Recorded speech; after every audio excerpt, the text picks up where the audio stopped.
Hello tout le monde, nouvelle vidéo. Aujourd'hui on va parler d'une entreprise qui s'appelle Coterra Energy. Je vais vous présenter un peu l'entreprise, je vais vous expliquer pourquoi pour moi elle représente une bonne opportunité d'investissement pour les semaines et les années à venir. Je vais vous présenter pas mal de data sur l'entreprise, les revenus, les profits. Je vais vous présenter les avis des analystes, plein de choses, mon avis, pourquoi je pense que c'est un bon investissement et on terminera par l'analyse technique sur l'action. J'espère que ça va vous plaire. On commence tout de suite.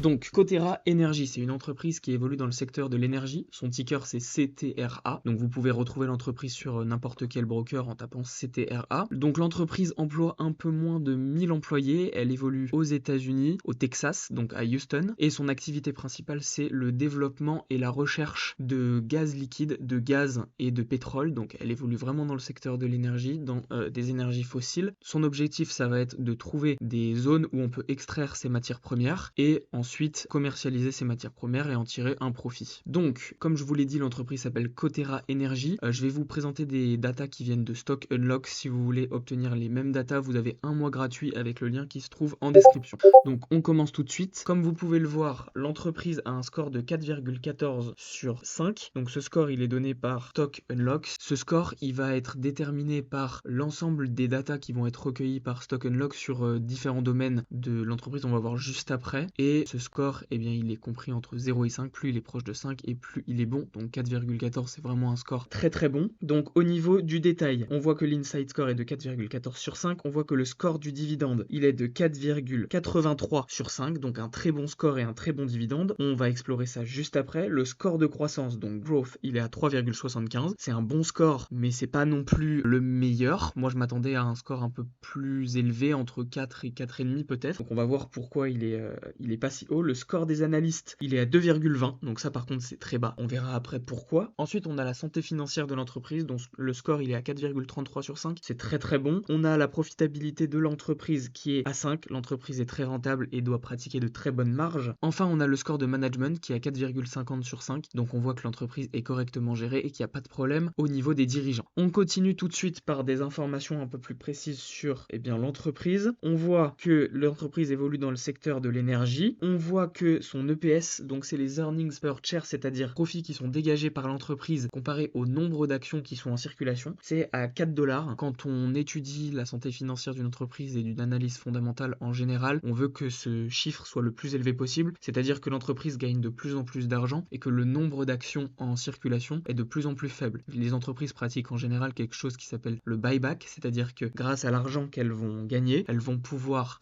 racheter leurs actions en bourse et donc faire monter leur prix pour récompenser les actionnaires. Ensuite, on a le PE, donc c'est le Price Earning Ratio, c'est en français le ratio cours-bénéfice. Donc là, on voit qu'il est de 7, c'est un très bon score. En général, on va prioriser les entreprises qui ont un ratio cours-bénéfice inférieur à 20 pour éviter les entreprises qui vont être surévaluées. Voilà, au niveau du rendement du dividende, il est de 80 centimes de dollars, soit de un peu moins de 3%. C'est quelque chose de très bien et de raisonnable. On voit que le payout ratio est en dessous de 20%. Le payout ratio, ça va représenter le pourcentage des profits dégagés par l'entreprise qui vont être reversés aux actionnaires par le biais des dividendes. Donc l'entreprise va reverser uniquement 18% de ses bénéfices à ses actionnaires, ce qui est parfaitement logique. Coterra Energy est une entreprise qu'on peut classifier dans les actions à croissance, donc c'est une entreprise qui va réinvestir la majorité de ses profits dans sa croissance. Donc c'est normal qu'elle ne verse pas un gros dividende et qu'elle garde la majorité de ses profits pour réinvestir dans ses activités. Ensuite, on voit que le dernier dividende a été versé le 16 août 2023. On voit que les prochains bénéfices de l'entreprise vont être déclarés le 6 novembre. Donc ça peut être une date assez intéressante pour regarder les chiffres dévoilés par l'entreprise et voir si elle continue sur une bonne tendance ou non, et ensuite établir une zone d'achat en fonction de la réaction du prix ce jour-là et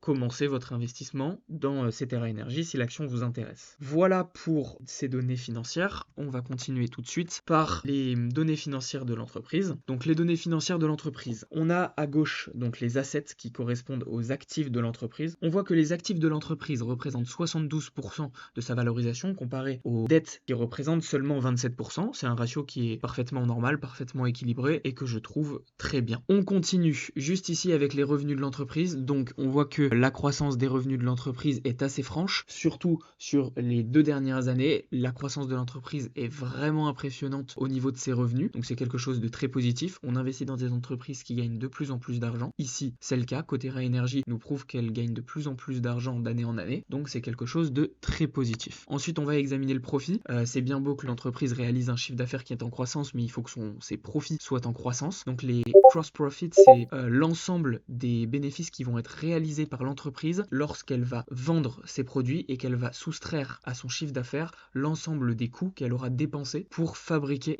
le produit qu'elle a vendu. Donc là, on voit que le gross profit est en forte hausse, surtout sur la dernière année. On voit que l'entreprise gagne de plus en plus d'argent, sûrement grâce à ses marges qui sont de plus en plus importantes. On l'a vu tout à l'heure, le score est de 5 sur 5 au niveau de la profitabilité. Donc l'entreprise doit pratiquer des marges vraiment très intéressantes. Ensuite, on a le tangible book value. Donc le tangible book value, il va représenter les actifs totaux de l'entreprise moins les intangible assets, donc les actifs intangibles, c'est-à-dire des actifs qui ne sont pas physiques, qu'on peut estimer et qui vont par exemple être la valeur de la marque, la valeur de la relation entre le client et l'entreprise. Par exemple, quand vous achetez un produit chez Apple, vous allez le payer beaucoup plus cher que si vous l'achetez dans une autre marque parce que vous allez payer la confiance que vous aviez en Apple. Les intangible assets, ça va regrouper tout ce genre d'actifs qui ne sont pas physiques. Donc en fait, ce qu'on va faire, c'est qu'on va prendre les actifs totaux de l'entreprise, qu'on a vu tout à l'heure, qui sont juste au-dessus de 20 milliards de dollars. On va soustraire à ces actifs totaux les intangible assets et ensuite on va diviser tout ça par les dettes de l'entreprise et on va voir si l'entreprise possède des actifs qui vont de plus en plus être en croissance d'année en année ou pas. Là, on voit avec le graphique juste ici que le tangible book value est en croissance d'année en année. On voit que la croissance a été franche à partir d'un certain moment, donc c'est quelque chose de très positif et ça nous montre que l'entreprise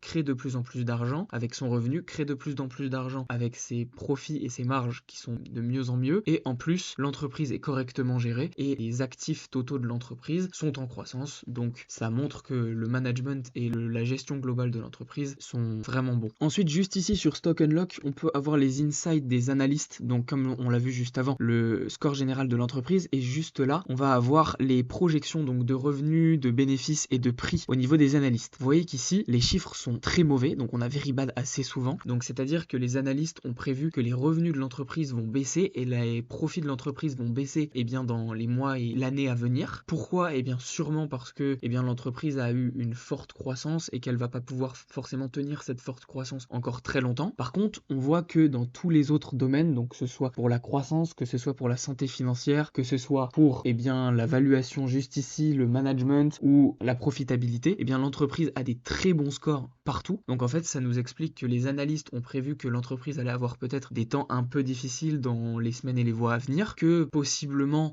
ses activités vont être réduites, elle va peut-être dégager moins de profits, dégager des revenus un peu plus faibles. Par contre, ce qui est sûr, c'est que l'entreprise a des très bons fondamentaux et que sur le long terme, donc sur 1 à 3 ans, l'entreprise va être en forte croissance et donc le prix de son action va sûrement monter également et être lié à cette croissance. Donc on va continuer directement par l'analyse technique. Donc l'analyse technique, ici on est sur le graphique de Coterra Energy. On est en monthly, donc chaque bougie représente un mois. On voit sur, si je dézoome grandement, on voit que l'entreprise a été introduite en bourse il y a un certain temps. Elle a connu une très forte croissance, puis une bonne phase de correction. On a ici un plateau, donc une zone de support avec des volumes qui sont assez importants. Et ensuite, si je zoome un petit peu, on voit que l'entreprise a connu une deuxième phase de hausse juste là, puis une petite correction. Et ici, on est actuellement sur un plateau, donc une zone de consolidation avec une zone de volume juste ici qui est assez importante. Je vais réduire la time frame et nous mettre en weekly. Je vais dézoomer et on va voir un peu plus précisément sur les dernières semaines ce qui s'est passé. On voit que l'entreprise évolue dans un range. Juste ici, on a connu une petite phase de hausse, puis une correction, puis encore une petite hausse assez récemment, donc la semaine passée. Donc l'entreprise tient ses derniers lows, donc tient ses derniers plus bas. On voit que le prix a consolidé sur cette zone de prix. Ça constitue une assez forte zone de volume profile juste là, qui correspond à une zone de support très importante et qui sera difficile